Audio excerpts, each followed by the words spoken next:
প্রিয় একটি সুন্দর দৃশ্য গ্রামীণ পরিবেশ অঙ্কন করতে গেলে আগে চাই সুন্দর পরিকল্পনা।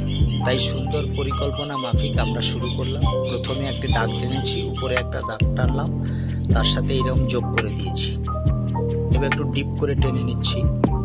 ঠিক সেম আরেকটি একটু নিচে সোজা করে একটা দাগ টানবো, আবার এর সঙ্গে জুড়ে দেবো, দিয়ে নিচে একটি সোজা করে দাগ টানবো, যেটাকে বলা হয় একটি ঘরের শেপ অঙ্কন করছি। দেখো ফ্রন্ট সাইড। এবার ভেতরের দিকের দেওয়ালের অংশটা এঁকে দিলাম, ওর সঙ্গে জুড়ে দিতে হবে। এইবার সেম আরেকটি ছোট ঘর যেটা হচ্ছে সেটাও সেম দাগ সোজা করে টেনে দিতে হবে, দিয়ে একটু নিচের দিকে নামিয়ে দিয়ে ওর সঙ্গে জুড়ে দিলাম, হয়ে গেল। এবার দেখো জানলা দরজাটা আঁকতে হবে। ঠিক সেম আরেকটি ঘর, যেমন সামনের ঘরটা এঁকেছি তেমনি ভেতরের দিকের ঘরটাও সেম একই করলাম। এইবার আমরা জানলা দরজাগুলো এঁকে নেব। তো একটি খুঁটিটা অঙ্কন করলাম ডবল দাগ দিয়ে, দিয়ে এর বারান্দাটা কমপ্লিট করে নিলাম। দেখো ঘরের শেপ বারান্দাটা আঁকা হয়ে গেল। ঠিক তারপরে যে ভেতরের ঘরটা রয়েছে সেটাও এইবার জানলা দরজাটা এঁকে দিচ্ছি। দেখো, কারণ জানলা দরজা না করে দিলে ঘরটা সম্পূর্ণ সুন্দর বলে মনে হয় না, তাই আমরা জানলা দরজাটা এঁকে দিলাম সুন্দর করে। দেখো ঘরের শেপটা সুন্দর হয়ে গেল। ঠিক সেম এইবার আমরা ফ্রন্টের ঘরটাও করব। সামনের ঘরটাও এই ডবল দাগ টেনে দিলাম। দেখো এবার একটু ডিপ করে টেনে দিতে হবে, ওই ডবল দাগের ভেতরটা ফিল আপ করে দিলাম পেন্সিল দিয়ে। আর সেম সামনের ঘরটাও তাই করছি। দেখো ডবল দাগ টেনে দিয়েছি, ভেতরটা একটু ডিপ করে দিতে হবে। দেখো ডিপ করে দিলাম, হালকা করে ডিপ করেছি। এবার ভেতরের দেওয়ালে একটি জানলা করে দিচ্ছি, তারপরে দরজাটা আঁকবো। জানলা দরজা কমপ্লিট না হলে একটি ঘর স্বয়ং সম্পূর্ণ বলে মনে হয় না, তাই আমি করে দিলাম। দেখো কত সহজেই সহজ পদ্ধতিতে আমরা ছবিটি অঙ্কন করছি। সঙ্গে থাকো, দেখতে থাকো। দেখো ঘরের শেপটা হয়ে গেল। এইবার আমরা করব কি না, পাশে একটি ভি অঙ্কন করলাম। দেখো ভি দিয়ে গাছটি অঙ্কন করলে গাছটি দেখতে সুন্দর হয়, খুব সুন্দর দেখাবে। এবার আমরা গাছের পাতা একটু অঙ্কন করে দেব। দেখো কিভাবে গাছের পাতাগুলো অঙ্কন করছি। ঠিক সেম তোমরাও এরকম দেখে দেখে সেম গাছের পাতাটা অঙ্কন করো। গাছটা হয়ে গেল, গাছের শেপটা হয়ে গেল। এবার আমরা দিগন্ত রেখাটা টানব। দিগন্ত রেখাটা টেনে দিলাম সোজা করে। এইবার দূরের গাছপালাগুলো এঁকে দিচ্ছি, ঝোপঝাড়। দূরের ঝোপঝাড়গুলো কেমন হয় দেখো। ঠিক সেম তোমরা এইভাবে অঙ্কন করবে। এইবার ঘরের পাড়, নদীর পাড়টা এঁকে দিলাম। নদীর কূলে পাড়টি আঁকা হয়ে গেল। ডবল করে টেনে দিতে হবে, পাড়টা যে একটু উঁচু সেটা বোঝানোর জন্য। এইবার জল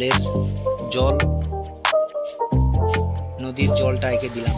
দেখো একটু ডিপ করে এরকম টেনে দিতে হবে, হালকা করে টেনে দিতে হবে ডিপ লাইট রেখা দিয়ে।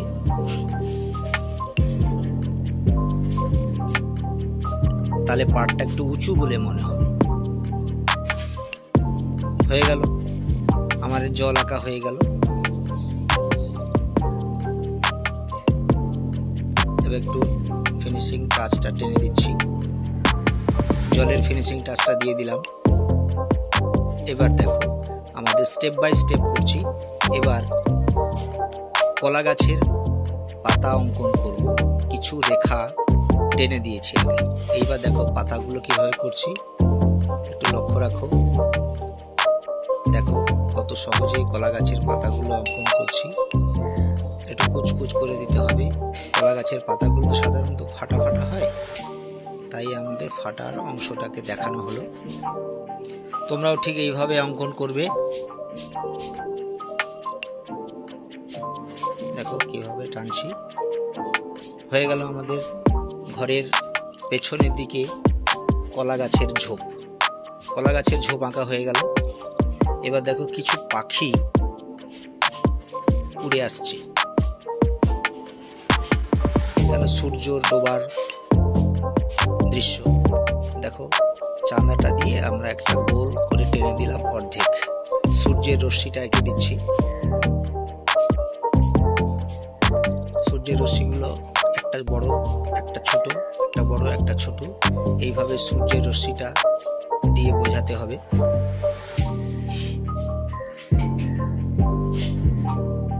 কিছু ঘাস এঁকে দিচ্ছি, গাছের গোড়ার দিকটা কিছু ছোট ছোট কিছু ঘাসপালা থাকে, সেই ঘাসপাতাগুলো দিয়ে দিচ্ছি।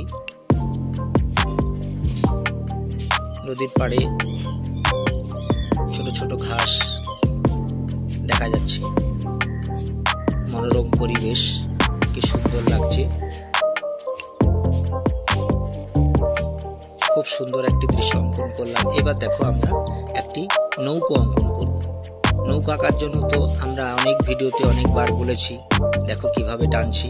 প্রথমে চুইটা করলাম, তারপরে দেখো ডেকটা করছি, নৌকোর উপরে যেখানে পাটাতন থাকে, তারপর একটু নামিয়ে দিলাম। এবার জলের উপরে ভেসে আছে নৌকাটা, এমন রূপ দেখাতে হবে। জলটা একটু ঢেউ খেলানো এঁকে দিতে হবে, আঁকা বাঁকা রেখা দিয়ে। পাটাতনটাও করে দিলাম। দেখো কত সহজ পদ্ধতিতে আমরা ছবিটা আঁকছি, তোমরাও সহজ পদ্ধতিতে এঁকে ফেলবে। দেখো আমাদের প্রায় আঁকা কমপ্লিট, দৃশ্যটি আমরা এঁকে ফেললাম।